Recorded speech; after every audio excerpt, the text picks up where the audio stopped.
اب ہم آتے ہیں سیدنا ابراہیم علیہ السلام کے قصے کی طرف، لیکن اس سے پہلے یہ وضاحت کر دیں کہ سیدنا ابراہیم علیہ السلام کے واقعے کے ساتھ چند دوسرے انبیاء علیہ السلام کے واقعات بھی وابستہ ہیں، مثلا سیدنا لوط علیہ السلام کا واقعہ، اس لیے کہ یہ سیدنا ابراہیم علیہ السلام کے بھتیجے بھی ہیں اور ان کے پیروکار بھی۔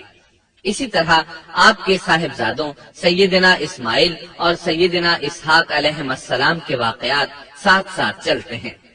اس کی وجہ یہ ہے کہ سیدنا اسماعیل علیہ السلام کی ولادت کے وقت ابراہیم علیہ السلام کی عمر 87 سال تھی، اور سیدنا اسحاق علیہ السلام کی پیدائش کے وقت سیدنا ابراہیم علیہ السلام کی عمر 100 سال تھی، جبکہ سیدنا ابراہیم علیہ السلام کی کل عمر 175 سال ہوئی، اس لیے ان کے واقعات ساتھ ساتھ چلتے ہیں۔ ابراہیم علیہ السلام کا قصہ سناتے ہوئے ان حضرات کا ذکر ساتھ ساتھ ضرور آئے گا، تو آئیے شروع کرتے ہیں قصہ ابراہیم علیہ السلام کا۔ صالح علیہ السلام کے بعد اللہ تعالیٰ نے سیدنا ابراہیم علیہ السلام کو مبعوث فرمایا۔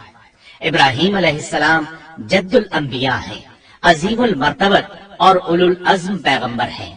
آپ کے والد کا نام طارق تھا، جبکہ اس کا لقب آزر تھا۔ آزر مدد کرنے والے کو کہتے ہیں۔ یہ شخص اپنے قبیلے کے افراد کی مدد کیا کرتا تھا، غمخواری کرتا تھا، اس لیے اس کا لقب آزر مشہور ہو گیا تھا۔ قرآن مجید میں ابراہیم علیہ السلام کا قصہ 73 مقامات پر ذکر ہوا ہے۔ یہ 73 مقامات 25 سورتوں میں ہیں، اور یہ بات ابراہیم علیہ السلام کے بلند مرتبت ہونے پر دلالت کرتی ہے۔ ابراہیم علیہ السلام بھی سام بن نوح علیہ السلام کی نسل سے ہیں۔ آپ کی پیدائش عراق کے مشہور شہر بابل میں ہوئی۔ یہ عراق کے شمال میں واقع تھا اور آج بھی موجود ہے۔ بہت بڑا شہر ہے، اس وقت بھی بڑی آبادی پر مشتمل تھا۔ یہاں بت پرستی عام ہو چکی تھی۔ اللہ تعالی سورۃ العنکبوت آیت 25 میں فرماتے ہیں، وَقَالَ إِنَّمَا اتَّخَذْتُم مِّن دُونِ اللَّهِ أَوْثَانًا مَّوَدَّةَ بَيْنِكُمْ فِي الْحَيَاةِ الدُّنْيَا۔ ابراہیم نے کہا کہ تم نے جن بتوں کی پرستش اللہ کے سوا کی ہے، انہیں تم نے اپنی آپس کی دنیاوی دوستی کے بنا پر معبود ٹھہرا لیا ہے۔ مطلب یہ کہ وہ لوگ اللہ کی عبادت بتوں کو اللہ کا شریک ٹھہرا کر کرتے تھے۔ ابراہیم علیہ السلام نے اپنے باپ سے اور اپنی قوم سے کہا کہ یہ مورتیاں جن کے تم مجاور بنے بیٹھے ہو کیا ہیں؟ انہوں نے جواب دیا، ہم نے اپنے باپ دادوں کو انہی کی عبادت کرتے پایا ہے۔ اللہ تعالیٰ ان کے بارے میں فرماتے ہیں، اے نبی، انہیں ابراہیم علیہ السلام کا قصہ سنا دو، جبکہ انہوں نے اپنے باپ اور اپنی قوم سے فرمایا، تم کس کی عبادت کرتے ہو؟ کہنے لگے، بتوں کی، ہم تو برابر ان کے مجاور بنے بیٹھے ہیں۔ ابراہیم علیہ السلام نے فرمایا، جب تم انہیں پکارتے ہو تو کیا وہ سنتے بھی ہیں یا تمہیں نفع اور نقصان پہنچا سکتے ہیں؟ انہوں نے کہا، یہ ہم کچھ نہیں جانتے، ہم نے تو اپنے باپ دادوں کو اسی طرح کرتے پایا ہے۔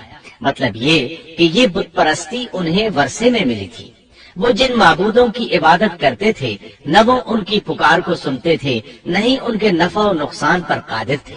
اسی لیے ابراہیم علیہ السلام انہیں جھنجھوڑ رہے تھے، لیکن اندھی تقلید اور بشری عقل کے بیکار ہو جانے نے انہیں یہ سب سوچنے سے عاری کر دیا تھا۔ اللہ تعالیٰ نے ابراہیم علیہ السلام کی خصوصی رہنمائی فرمائی تھی، جیسا کہ سورۃ الانبیاء آیت 51 میں ہے، وَلَقَدْ آتَيْنَا إِبْرَاهِيمَ رُشْدَهُ مِن قَبْلُ وَكُنَّا بِهِ عَالِمِينَ۔ اور ہم نے ابراہیم کو پہلے سے ہدایت عطا فرما دی تھی اور ہم اسے جانتے تھے۔ ابراہیم علیہ السلام نے کبھی ایک لمحے کے لیے بھی بتوں کی پوجا نہیں کی تھی۔ آپ نے اپنی قوم کو بتوں کی پوجا کرتے دیکھا تو انہیں ملامت کی، ایک اللہ کی طرف دعوت دی، اور اس دعوت کی ابتدا انہوں نے اپنے باپ سے کی۔ اللہ تعالیٰ سورہ مریم میں فرماتے ہیں، اے نبی کتاب میں ابراہیم کا ذکر کر، بے شک وہ سچا نبی تھا جب اس نے اپنے باپ سے کہا اے میرے باپ، بے شک مجھے وہ علم عطا ہوا ہے جو تمہیں حاصل نہیں، اس لیے میری اطاعت کریں، میں آپ کو سیدھا راستہ دکھاؤں گا۔ اے میرے باپ، شیطان کی عبادت نہ کریں، بے شک شیطان اللہ کا نافرمان ہے۔ ان بتوں کی عبادت گویا شیطان کی عبادت ہے، اس لیے آپ نے ان معبودوں کو شیطان سے تعبیر کیا۔ فرمایا اے میرے باپ، بے شک مجھے خوف ہے کہ تم پر اللہ کا عذاب آئے، پھر تم شیطان کے ساتھی ہو جاؤ۔ باپ نے ان کی بات سن کر کہا اے ابراہیم، کیا تو میرے معبودوں سے پھرا ہوا ہے؟ البتہ اگر تو باز نہ آیا تو میں تجھے سنسار کر دوں گا، اور تو مجھ سے ایک مدت تک دور ہو جا، یعنی مجھ سے اتنا دور ہو جا کہ کبھی مجھے نظر نہ آئے۔ ابراہیم علیہ السلام نے اپنے باپ پر نرمی اور مہربانی کرتے ہوئے ان سے کہا آپ پر سلامتی ہو، میں اپنے رب سے آپ کے لیے بخشش طلب کرتا رہوں گا۔ لیکن جب بعد میں ان پر واضح ہو گیا کہ وہ تو اللہ کا دشمن ہے تو ابراہیم علیہ السلام اس سے بے تعلق ہو گئے۔ سورہ توبہ آیت 114 میں اللہ فرماتے ہیں وما كان استغفار إبراهيم لأبيه إلا عن موعدة وعدها إياه فلما تبين له أنه عدو لله تبرأ منه إن إبراهيم لأواه حليم۔ اور ابراہیم کا اپنے والد کے لیے بخشش طلب کرنا ایک وعدے کی وجہ سے تھا جو وہ اس سے کر چکے تھے، لیکن جب انہیں معلوم ہو گیا کہ وہ اللہ کا دشمن ہے تو اس سے بیزار ہو گئے۔ بے شک ابراہیم بڑے نرم اور تحمل والے تھے۔ کسی ایماندار کے لیے جائز نہیں کہ وہ کسی کافر کے لیے دعائے مغفرت کرے، بلکہ مومن پر حرام ہے کہ وہ کسی کافر یا عیسائی وغیرہ کے لیے مغفرت طلب کرے یا اس سے یہ کہے کہ اللہ تجھ پر رحم کرے۔ ابراہیم علیہ السلام کے والد نے انہیں دھمکی دی تھی کہ اگر تم اس دعوت سے باز نہ آئے تو میں تمہیں سنسار کر دوں گا۔ اس کے جواب میں ابراہیم علیہ السلام اپنے والد کے ساتھ انتہائی شفقت سے پیش آئے اور اس سے کہنے لگے میں آپ کے لیے اپنے رب سے استغفار کرتا رہوں گا، اس لیے کہ آپ اپنے والد پر بے حد مہربان تھے۔ اسی لیے اللہ تعالیٰ بھی ابراہیم علیہ السلام پر بے حد مہربان تھے اور آپ کا لقب خلیل الرحمن رکھ دیا گیا۔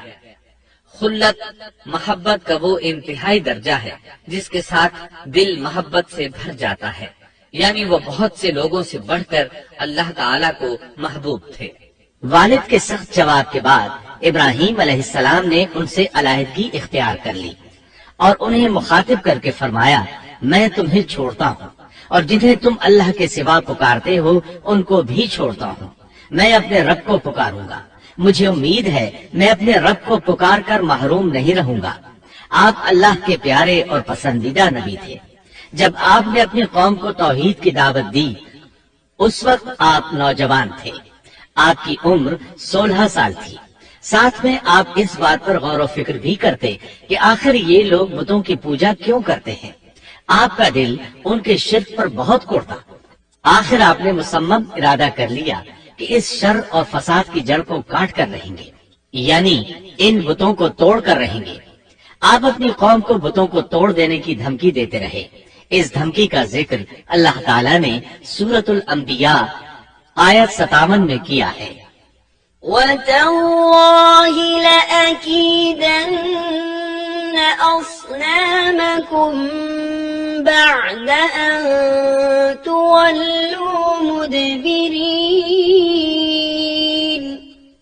اور اللہ کی قسم میں تمہارے بتوں کا علاج کروں گا جب تم پیٹھ پھیر کر جا چکے ہوگے۔ یہ بات ابراہیم علیہ السلام نے پوشیدہ نہیں اعلانیہ کہی تھی۔ آخر انتظار کا وقت ختم ہوا، عید کا دن آ پہنچا۔ عید کے دن وہ لوگ صبح سویرے گھر سے نکلنے سے پہلے کھانا پکا کر اپنے معبودوں کے سامنے رکھتے تھے، پھر شہر سے باہر ایک میدان میں جمع ہوتے۔